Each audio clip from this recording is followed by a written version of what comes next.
So we have Sheldon Patinkin with us, who is A was legend. a legend. I have now been called a f***ing legend. I A don't know legend? how many times. It makes me Okay. crazy. And also, I was weird because I played the piano, classical music. I sang in opera when I was a kid. I did theater in the park and wherever else I could.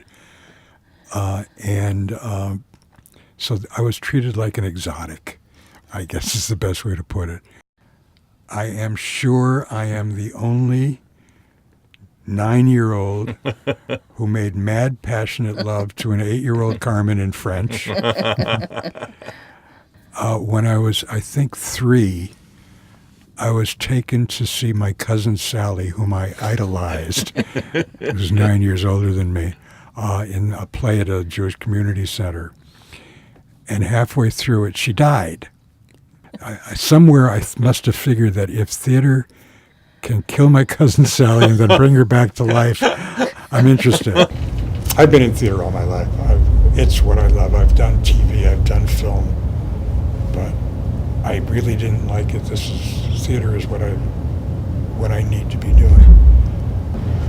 Playwrights opened on June 23rd, 1953 at 1560 North LaSalle, corner North and LaSalle. The building no longer exists. And they opened the Second City on December 16th, 1959,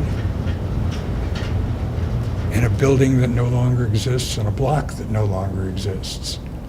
Yeah, I was with the group all the way through the University of Chicago days when I was there, and all the way through Playwrights Theater Club, which was 53 to 55. Then I retired from the theater because my parents would have killed me if I hadn't gone on to get my degrees in English literature at the University of Chicago, which I did.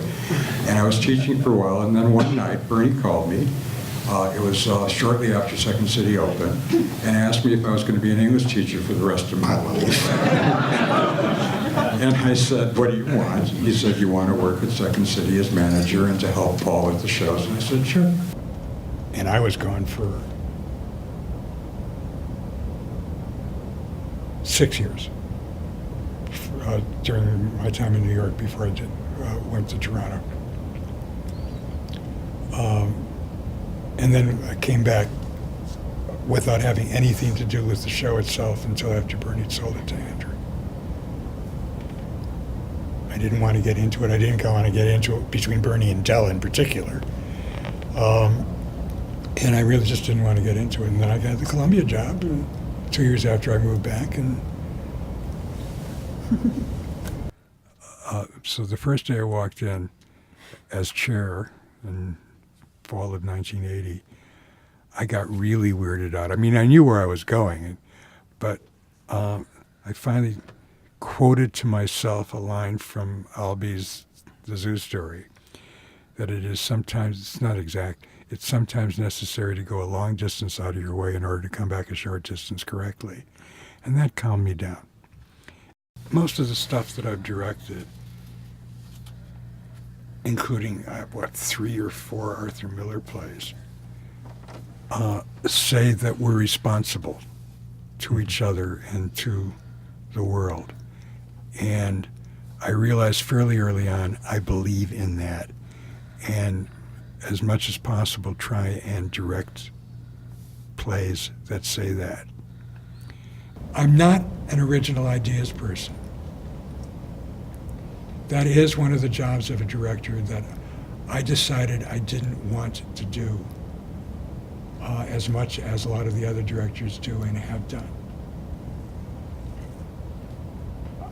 My main idea of that is when anybody says an idea, to say, try it. Let's see where it goes. Then I can help. But that's me. Oh, when I was really young, I imagined myself being a Hollywood star or a Broadway star. I knew a couple of kids who were already doing Broadway. Then I imagined myself a famous novelist, except the only writing I've done is nonfiction. I'm not a novelist or a playwright. I imagine myself as both of those. But I'm very happy with how it ended up. I really think that we are responsible for a great deal of comedy in America in the last 50 years. Yes. I am very proud of my students. I love teaching. I love it the best.